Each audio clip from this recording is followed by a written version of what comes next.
Existen 7 pecados capitales y todos podemos ser tentados por ellos.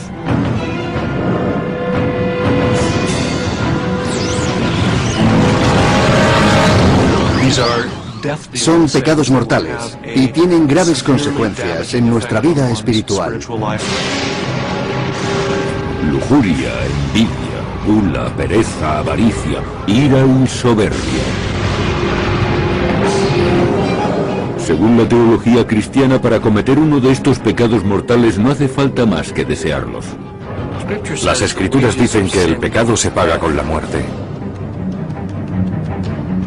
Detrás de cada uno de esos pecados se esconde una historia que explica por qué llegaron a ser mortales. Los 7 pecados capitales han tenido una enorme repercusión en la historia, en la sociedad y en nuestras almas. Las leyes de Dios no se pueden transgredir sin pagar un alto precio. Y el pecado más peligroso es la soberbia.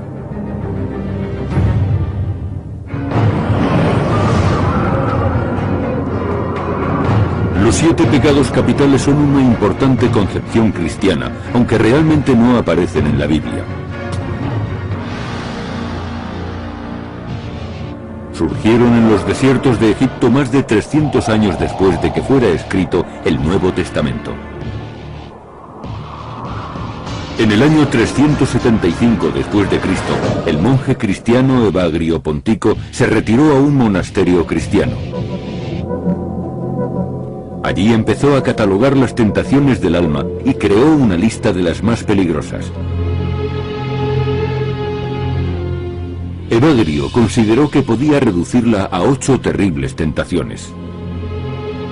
Y la soberbia era una de las peores. Evagrio avisaba que era una tentación que corrompía todo lo que tocaba. De ella decía que era un tumor del alma infectado que cuando está maduro, estalla y crea una terrible confusión.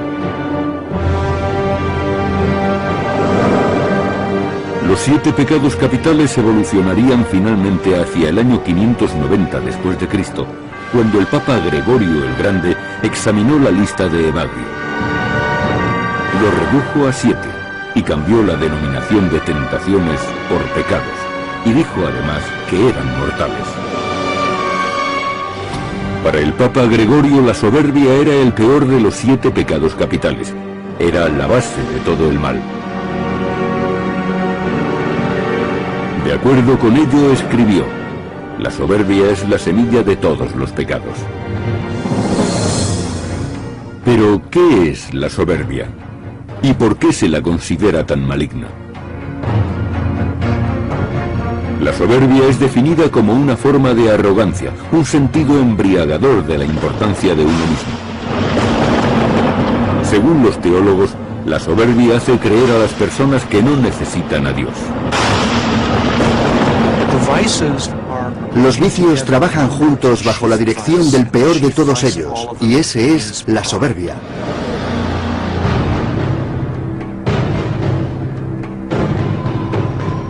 La tradición cristiana dice que la soberbia es incluso más antigua que el paraíso terrenal y la aparición del hombre.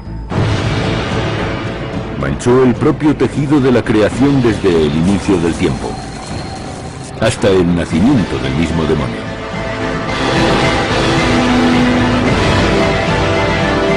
Todo comenzó con la antigua historia de las creaciones caprichosas de Dios. El ángel Lucifer. Lucifer era un ángel que siempre estaba preguntándose por qué no tenía la misma autoridad que Dios. Lucifer quería ser tan poderoso como el mismo Ser Supremo.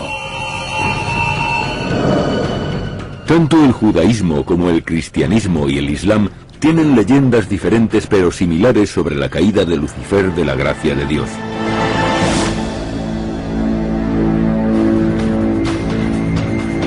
En las escrituras islámicas, Satán o Satán era demasiado orgulloso para obedecer la orden divina de inclinarse ante su mejor creación, Adán. Creía que era mejor que Adán porque había sido creado del fuego y del Espíritu de Dios, mientras que Adán venía del polvo de la tierra. Y fue su soberbia, su deseo de ser igual a Dios, lo que al final provocó su caída.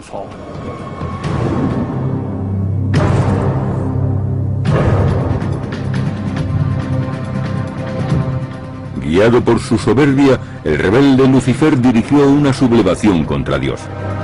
Legiones de ángeles lucharon en una terrible guerra celestial hasta que finalmente él y sus secuaces fueron derrotados y arrojados a las profundidades del infierno.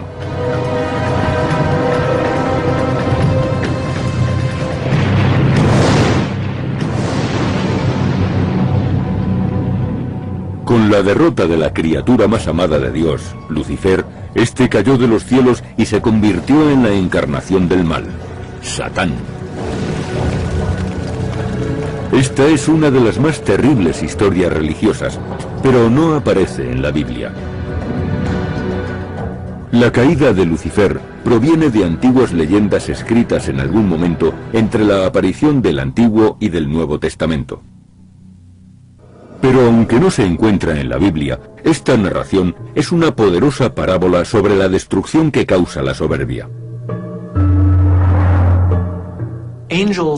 Los ángeles no cayeron debido a su lujuria o a su avaricia, sino por su soberbia, que es el pecado que puede conseguir con más facilidad que hasta lo más sagrado se aleje de Dios.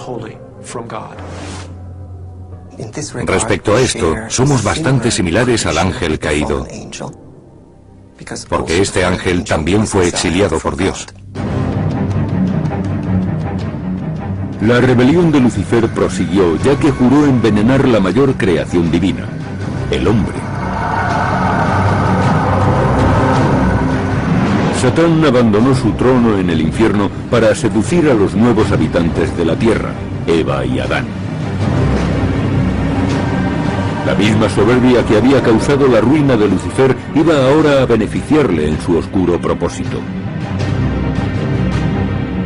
En el paraíso terrenal, su tentación provocó la caída del hombre, gracias al pecado original de la soberbia.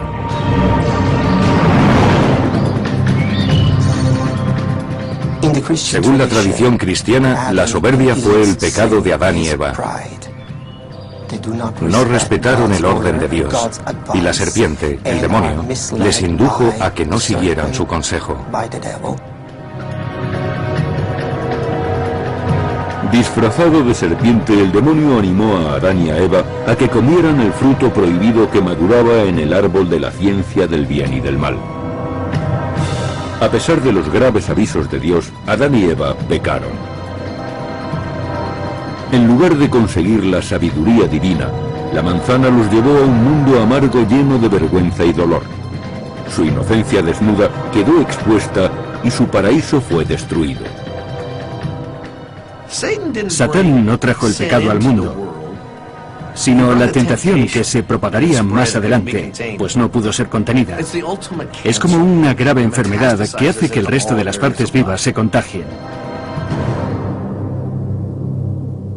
La obra de Satán prosigue todavía. Mucho después de la guerra celestial y de la expulsión del paraíso, trata de manipular a los hombres a su voluntad. La Biblia dice que Dios creó a los seres humanos dándoles plena libertad. Pero los pensadores religiosos dicen que el poder del libre albedrío puede conducir al bien o al mal. La lucha para ser bueno es exactamente eso, una lucha. Está siempre presente y no cambiará porque eliminemos a Satán o saquemos a alguien de las tinieblas para llevarlo a la luz. La respuesta de los hombres hacia Satán, tanto si es real como si es alegórica, consiste en resistir a la tentación.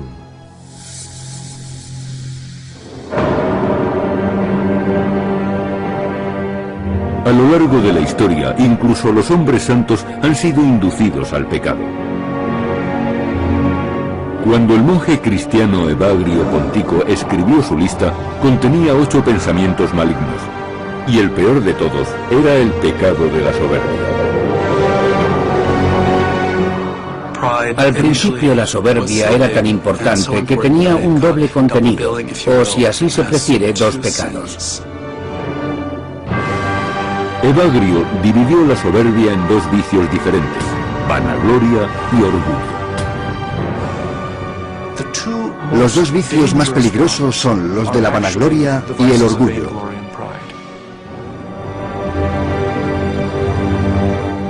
La vanagloria es un pecado de exceso de vanidad. La vanagloria hace que una persona utilice a otras para satisfacer su ego. Te necesito solo para que me digas lo maravilloso que soy. Evagrio creyó que la vanagloria perjudicaba a la santidad y escribió: la plegaria de quien ama la fama no alcanza a Dios.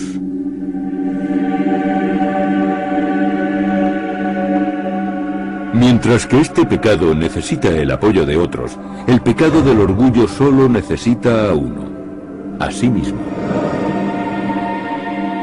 El orgullo es el pecado de autosuficiencia, ni siquiera necesita a Dios. Cualquier cosa que cuestione a Dios y que nos haga creer que merecemos un lugar más alto que el nuestro es un pecado de orgullo. En el año 590 después de Cristo, el Papa Gregorio concibió una idea diferente para las 8 tentaciones de Evagrio, porque creía que el número 7 tenía un significado divino. Tradicionalmente se consideraba que el 7 era un número santo o poderoso. En la antigüedad se creía que el orden divino estaba basado en 7 elementos. La idea provenía de los 7 grandes planetas. El Papa Gregorio combinó los dos vicios en un único pecado capital: la soberbia. La soberbia fue considerada también un pecado terrible en otras culturas, además de a la judeocristiana. En el Mediterráneo, las grandes ciudades de Atenas y Roma condenaron la soberbia. En el mundo grecorromano, se podía decir que la soberbia era el pecado más importante. Los antiguos griegos llamaban ubris a este pecado esencial. Las rocas que se encuentran en el estrecho de Gibraltar fueron llamadas ubris por los antiguos griegos. Navegar a través de ellas era considerado arrogante, porque indicaba que se quería ser como los dioses. Ese es el significado de ubris, es decir, que te crees igual a los dioses. Los griegos utilizaban alegorías sobre la soberbia para prevenir a la gente contra este pecado. En ellas explicaban que podía conducirles a la perdición. En la leyenda de Ícaro se dice que creyó que podía volar con alas de cera. Aracne, una experta tejedora, fue transformada en araña después de atreverse a desafiar a una diosa a una competición entre tejedoras. En el mundo grecorromano se insistía en que el pecado de soberbia hacía que las personas desafiaran a los dioses y que el castigo era siempre terrible. El mundo cristiano creó su propio castigo para la soberbia y lo llamó infierno.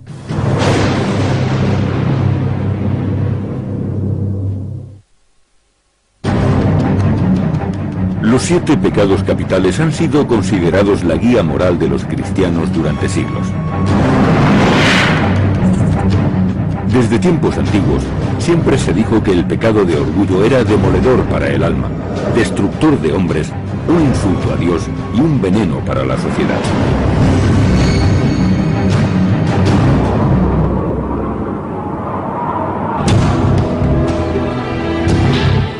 La evolución del pecado de la soberbia ha sido un eco de la de Satán.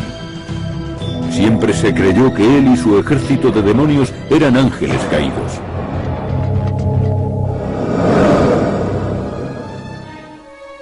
Hacia el año 1300, cuando se inició el Renacimiento, se creía que los ángeles caídos habitaban en el aire, entre el cielo y la tierra. Tenían el poder de materializarse y de engañar. Si una persona no estaba atenta, acabaría convirtiéndose en un peón de los ángeles caídos y sería inducido a pecar. Los ángeles caídos podían tomar apariencia corporal, pero solo era una ilusión óptica. En los cuadros medievales, en las pinturas del Renacimiento, siempre encontramos algún elemento en el cuerpo del demonio que va contra la naturaleza. Los cuernos en sus cabezas o las pezuñas en sus piernas muestran que son criaturas antinaturales.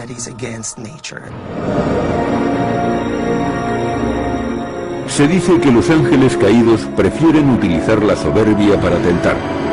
Con ella ciegan a los pecadores para que no puedan ver más que a ellos mismos.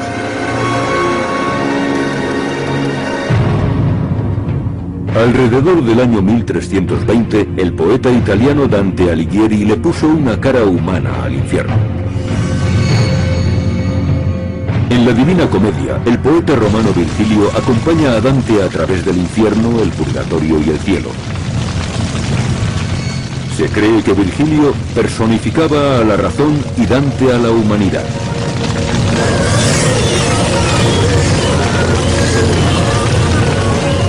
Es en el purgatorio donde Dante muestra los relatos más vívidos de los castigos de los pecadores. Parece como si Dante diera cuerpo al purgatorio tratándolo como un lugar, y así ha perdurado entre nosotros. Los orgullosos pecadores caminan alrededor del monte Purgatorio, inclinados bajo una terrible carga de rocas. Por haberse pasado la vida despreciando a los demás, no pueden mirar hacia lo alto hasta que no se den cuenta del peso de su pecado. La visión de Dante del pecado de soberbia proviene de la doctrina que enseña la Iglesia. Tradicionalmente, se les ha dicho a los católicos que no deben ser soberbios ni alimentar demasiadas ambiciones. Deben ser modestos. Pero hacia el siglo XVI, gran parte de la Iglesia católica había caído bajo la seducción de la soberbia. En el año 1500, el Papa León X era uno de los hombres más ricos de Europa y siempre estaba tratando de conseguir más dinero para mantener el Vaticano y su estilo de vida. En el año 1512, un monje alemán llamado Martín Lutero se rebeló contra el orgulloso y pecaminoso comportamiento del Papa León. Escribió unas incisivas críticas contra el Papa y el Vaticano y rompió definitivamente con la Iglesia Católica Romana. La reforma protestante que dio lugar cambiaría para siempre la cristiandad. El protestantismo proviene de protesta y se refiere a todo lo que no sea católico romano. Se consideran protestantes a los presbiterianos, luteranos, batistas, anglicanos y episcopalianos. Entre las nuevas sectas protestantes que surgieron de la Reforma, emergió un grupo que se dedicó especialmente a combatir el pecado de la soberbia. Fueron los llamados anabaptistas. Los anabaptistas surgieron en varios lugares de Europa. Los primeros fueron los hermanos suizos, en 1525, y algunos años más tarde aparecieron los menonitas, en los Países Bajos. Algunas de estas confesiones existen todavía en la actualidad. Los menonitas, los luteritas y los amis no han cambiado en esencia desde el siglo XVI. Los menonitas consideraban que la soberbia era el más peligroso de los pecados. En consecuencia, la humildad era la virtud más apreciada.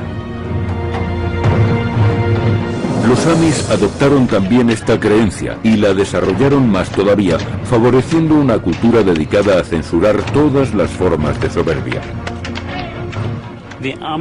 Los amis consideran que la soberbia es un grave pecado mortal. Esa es una de las razones por las que tratan de llevar una vida tan humilde.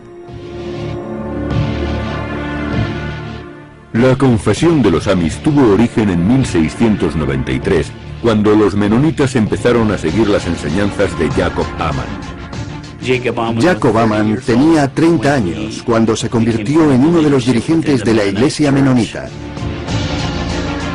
Aman era un predicador enérgico y carismático que quería que los pecadores fueran apartados de toda la comunidad religiosa.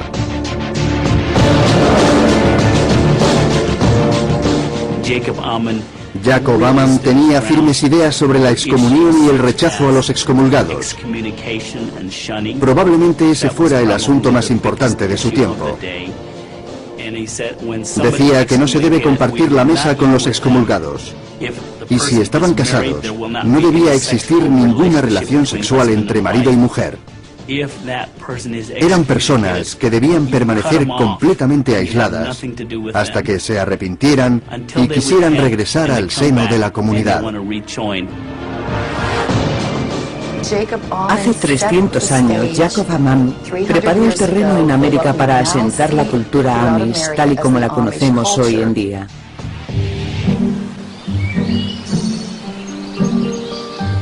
Los Amish modernos permanecen separados del resto de las confesiones. Fuera de la iglesia, combaten la soberbia vistiendo ropas sencillas, trabajando duro y rechazando todo lo que consideran mundano.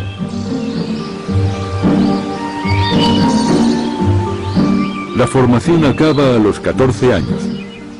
Para entonces, los Amish consideran que los jóvenes saben todo lo necesario para contribuir a la comunidad. Emplean pocas máquinas que les ayuden en el trabajo, porque creen que la tecnología solo puede conducir a desear más espacio, más equipos, más problemas y finalmente a una mayor soberbia. Todo debe ser pequeño, sencillo, para que puedan trabajar con caballos y que nada escape de su mano. Su desprecio hacia la soberbia se manifiesta en todos los aspectos de su vida. Por ejemplo, no quieren ser fotografiados ya que la vanidad es, después de todo, una forma de soberbia. Incluso las muñecas de sus hijas no tienen cara. Las pequeñas manifestaciones de soberbia, como la presunción o la insolencia, requieren que se pida disculpas a la comunidad. Pero la soberbia descarada, como el desafío a la autoridad, puede acarrear un severo castigo, como en los días de Jacob Aman. Un acto de soberbia podría ser tratar de cambiar algo que va contra las reglas de su iglesia. Por ejemplo, que alguien dijera que no iba a volver a ordeñar con las manos porque iba a traer una máquina ordeñadora, sin importarle lo que dijera la iglesia. Para un pecado así, el castigo sería la excomunión, es decir, entregar una persona a Satán y luego aislarlo.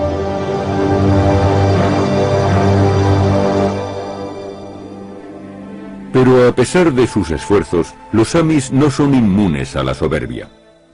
La soberbia dentro de la iglesia Amish es muy similar a la soberbia fuera de esta confesión. No tienen coches para no sentirse orgullosos de ellos, pero tienen carros de caballos y pueden mejorarlos igual que los coches. Es muy interesante el esfuerzo que puede imponer la humildad. En resumen, podría llegar a convertirse en una auténtica carrera de fondo. Porque si la humanidad es nuestra meta, podemos iniciar una competición para saber quién es el más humilde de todos. Por eso, quien se empeñe a fondo en no ser soberbio, convierte la humildad en una especie de soberbia.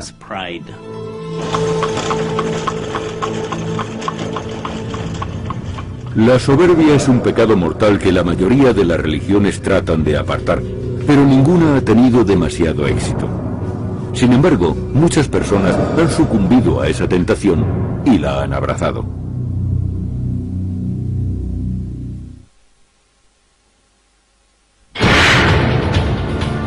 Los 7 pecados capitales pertenecen a una tradición secular que afirma que el mal tienta a las almas. Y la soberbia siempre ha sido considerada el mayor de los pecados. Para bien o para mal, la soberbia ha alimentado el motor de la historia. Con frecuencia inspira y corrompe al mismo tiempo.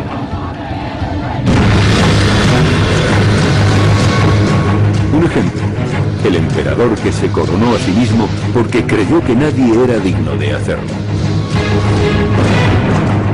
En 1799, Napoleón Bonaparte era un general de talento cuyos sorprendentes éxitos alimentaron su insaciable orgullo más allá de todo límite. Cuando Francia no fue lo suficientemente grande para contener su ambición, trató de conquistar Europa, sometiendo la mayor parte del continente y poniendo a sus familiares en los tronos europeos.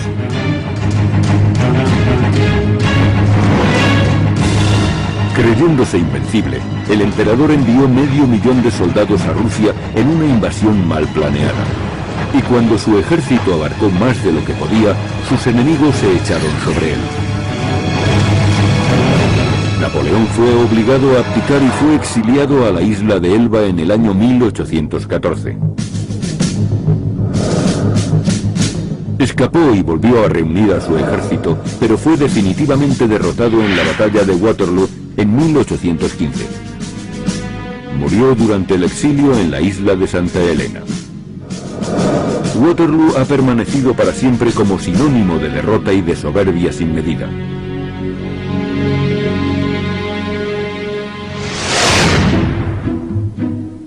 Hacia 1850, la soberbia evolucionaría convirtiéndose en una virtud, no en un vicio. Cuando la revolución industrial se instaló en América y la sociedad pasó de ser agrícola a industrial, emergió una nueva generación de líderes temerarios.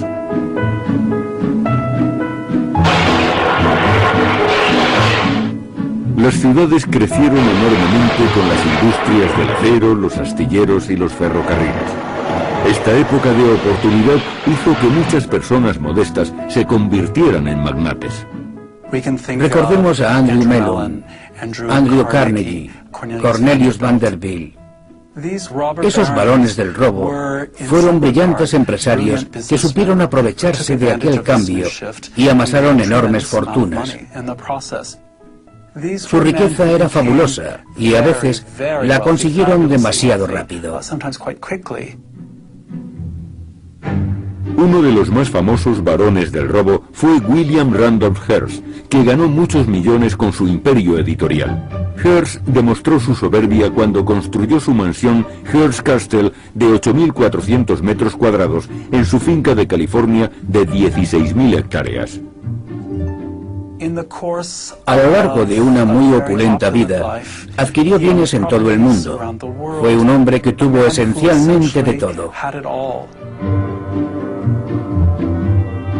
Este opulento estilo de vida acarreó críticas y forzó a Hearst y a su clase a encontrar una forma de justificar sus pecados. Muchos fundaron organizaciones caritativas para pasar de ser varones del robo a filántropos. Un ejemplo, la Fundación Ford. Para seguir gozando de tanta riqueza material y conseguir al mismo tiempo la aprobación popular, era necesario ayudar a la sociedad. Tenían que demostrar que no se consideraban personas superiores, sino solo mejores a la hora de hacer negocios. Y una buena forma de conseguirlo era creando una gran institución caritativa e invertir millones de dólares en ella. Esa es precisamente la paradoja de la soberbia. Si realizamos una buena acción para proteger nuestra imagen, ¿no estaremos cometiendo un pecado? Si dono mucho dinero para conseguir el reconocimiento público, nuestro Padre que está en los cielos, como dijo Jesucristo, no necesita darnos ninguna recompensa, porque ya la hemos conseguido en vida. Hemos encontrado lo que queríamos. Buena imagen pública y reconocimiento. No necesitamos más que eso.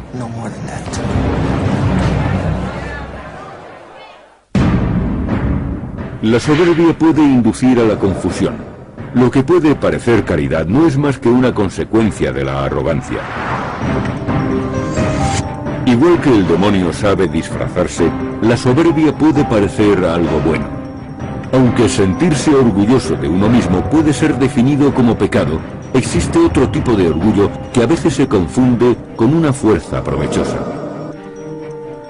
La descendencia, la educación, la religión, el vecindario y nuestra nación son para nosotros motivo de orgullo.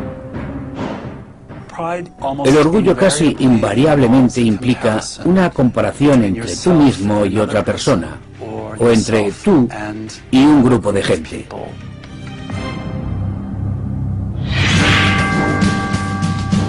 Algunos afirman que el patriotismo y el orgullo étnico son perversos. El egoísmo de una persona suele ser magnificado con el apoyo de un grupo. Si las naciones empiezan a creer que merecen más, pueden desencadenar una especie de infierno en la tierra, y la soberbia de una sola persona podría arrastrar al grupo. La soberbia de Hitler lo catapultó desde una mediocre infancia en Austria al poder internacional. La autoridad de Hitler atrajo a un fuerte círculo de devotos seguidores que tenían sus mismas ideas. Los nazis subieron al poder en Alemania y después invadieron la Europa occidental. Hitler se situó por encima de todos.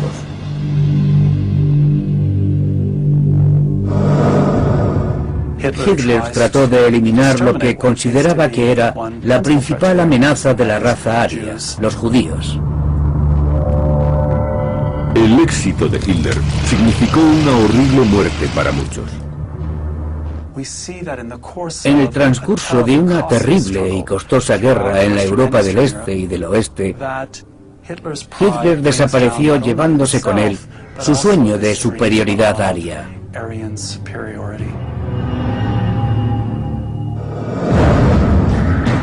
Hitler desapareció, pero su doctrina aria es un violento ejemplo de soberbia desenfrenada. La soberbia es tan fascinante como insidiosa. Todo aquel que sucumbe a su hechizo, no importa cuál sea, se enfrenta a la condenación eterna.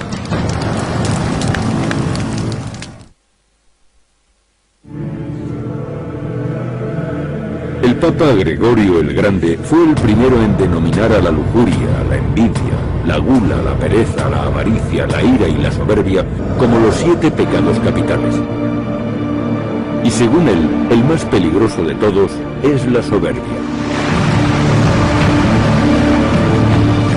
La soberbia puede parecer atractiva, aunque sea un pecado horrible. La mitología griega habla de la leyenda de Narciso, que estaba tan poseído de su belleza que se pasaba horas mirándose en el reflejo del agua. Enamorado de su perfección, trató de abrazar su imagen. Cayó en un estanque y se ahogó, víctima de su ensimismamiento y orgullo.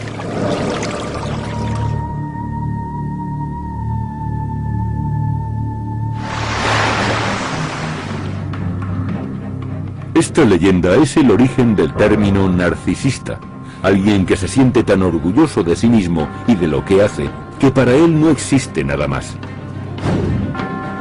El narcisismo es la misma imagen de la complacencia. El narcisista pasa por encima de todo lo que se le opone para perfeccionar su imagen. Es una persona que muestra frecuentemente una imagen pública amistosa que le ayuda a conectar con la gente. Se siente un líder nato que necesita que otros le sigan. Cuando el narcisista se encuentra por primera vez con la gente, tiene gran aceptación. A veces a muchos les parece bien que sea arrogante, si a la vez es inteligente, encantador y divertido. Ocurre que nos gustan los narcisistas, que son así. A los narcisistas les encanta que se les preste atención, pero solo se preocupan de sí mismos. Y si se sienten amenazados, cuidado. Tratan de compensar una profunda inseguridad y cuando se muestran orgullosos es porque están a la defensiva y quieren pasar a la agresión, al ataque. Es la faceta más desagradable de la soberbia.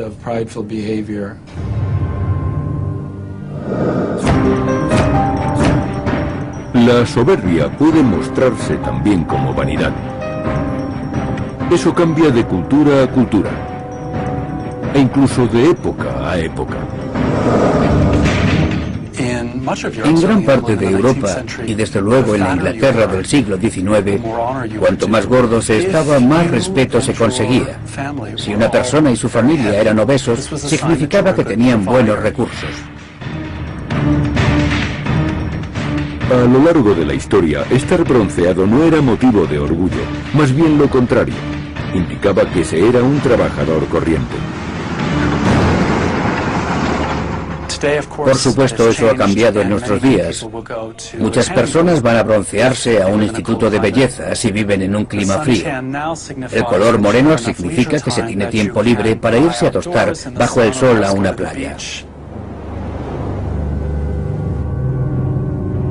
A mediados del siglo XX, la soberbia era algo de lo que se estaba orgulloso. Una de las cosas buenas de América es que no solo se permite, sino que se anima a subir de clase para escapar de nuestra posición actual y conseguir la fama. Y la única forma en que podemos hacerlo es mediante la soberbia. En este sentido, la soberbia es una virtud porque puede ayudar a promocionarnos, a subir escalones, y está asociada con hacer mejor las cosas. Desde ese punto de vista, la interpretación tradicional de la religión está equivocada.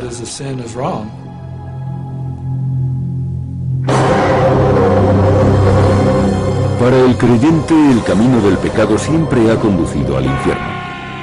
Pero parece que en la actualidad muchas personas no piensan de esa manera. Es muy fácil fijarnos en los pasajes de las escrituras cristianas que hablan de que Dios perdonará todo y no hacer caso a esos otros pasajes que hacen referencia al infierno. Durante siglos el alma humana ha sido considerada como el objeto de la eterna batalla entre los ángeles celestiales y los demonios que sirven al mal. En la actualidad, esa imagen parece un poco obsoleta.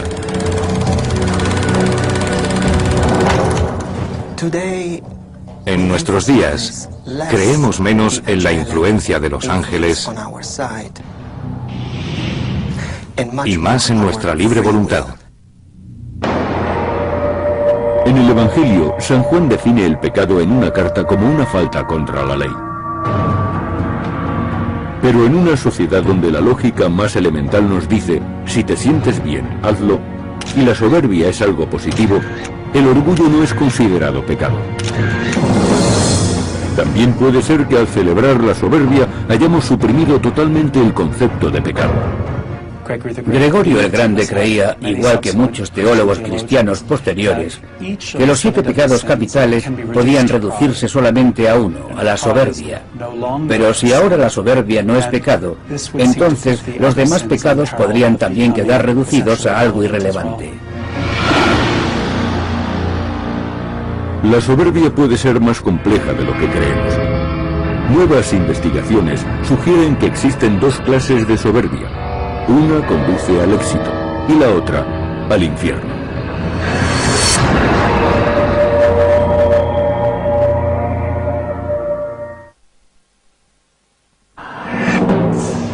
Los 7 pecados capitales han sido la guía de la cristiandad durante siglos. Una lista de pensamientos y acciones que, si se siguen, conducen al infierno. La soberbia siempre ha sido el más peligroso de todos los pecados. La psicóloga Jessica Trey ha descubierto que la soberbia u orgullo tiene 2 caras. Creo que la mayoría de los estadounidenses creemos que el orgullo es bueno. Es algo que apreciamos y que llamamos orgullo auténtico. Este orgullo auténtico está asociado con buenos sentimientos como productividad, confianza y éxito. El orgullo o la soberbia, con otro significado, es el conocido como hubris, la soberbia asociada con el pecado mortal. Consiste en la arrogancia, el egoísmo y la presunción. Todo nos conduce a pensar que un tipo de soberbia es correcto, el otro es el demonio del engaño. Pero a veces no podemos distinguirlos. Estas diferencias son consideradas disposiciones crónicas. Algunas personas con el tiempo tienden a sentir el orgullo auténtico y otras el orgullo hubris. Se trata de personas muy diferentes. Sin llegar a pensarlo, tendemos naturalmente al orgullo o soberbia hubris. Pero repudiamos a las personas de soberbia desmedida. Rick Henderson, el jugador de béisbol, es un buen ejemplo. Una vez dijo, soy el mejor. Y fue muy criticado por decir eso. La gente realmente odia esas cosas. También es algo natural que sintamos placer viendo cómo se castiga la soberbia. Hay pecados que encuentran satisfacción cuando se castiga a los enemigos o a otras personas. Eso no es una soberbia virtuosa, sino un pecado. Por otra parte, el orgullo auténtico sirve para alcanzar prestigio y es ingrediente esencial de una sociedad próspera. Si una persona hace algo bien, se siente orgullosa y trata de transmitirlo. Por eso los anuncios con famosos tienen éxito, porque nuestro concepto del prestigio nos dice que ellos saben lo que hacen, aunque un excelente golfista no sea el más adecuado para anunciar coches. Algunos claudican ante la soberbia, otros luchan contra ella, pero todos estamos infectados. Es una enfermedad que dura toda la vida y puede que más allá, porque este pecado podemos llevarlo grabado en nuestro ADN. En la Universidad de Yale, Laurie Santos estudia los orígenes y la evolución del comportamiento humano. Ha descubierto que los monos capuchinos tienen una conducta que se parece mucho a la soberbia humana.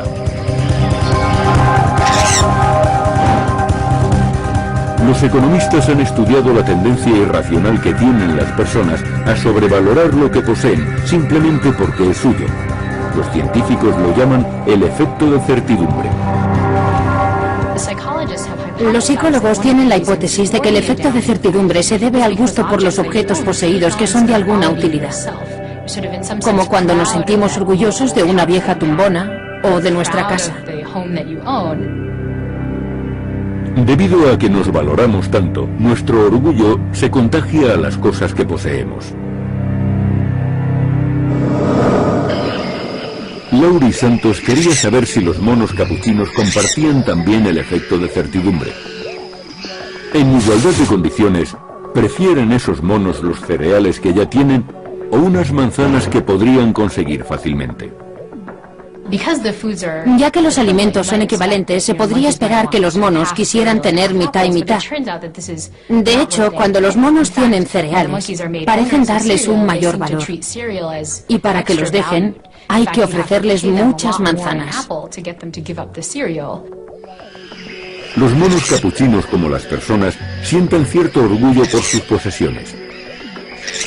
El efecto de certidumbre en los monos capuchinos indica que podría estar relacionado con el orgullo. Aunque la religión recurre al demonio, según la ciencia, es la evolución la que explica el lugar que ocupa la soberbia en el mundo.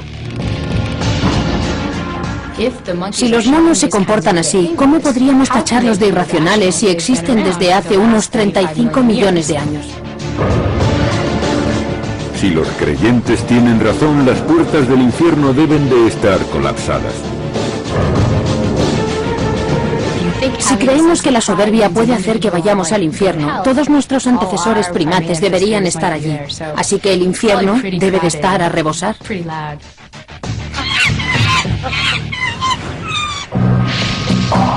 Tanto si el infierno fue creado solo para los humanos como si no, cuesta creer que la soberbia sea el pasaporte para ir.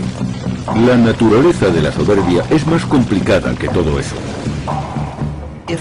Si la soberbia solo busca la posesión de algo, de un recurso, de una comida, de un terreno, de unos genes que nos hagan ser un compañero deseable para procrear o de una buena posición en la sociedad, entonces claramente no solo resulta beneficiosa, sino que es totalmente necesaria.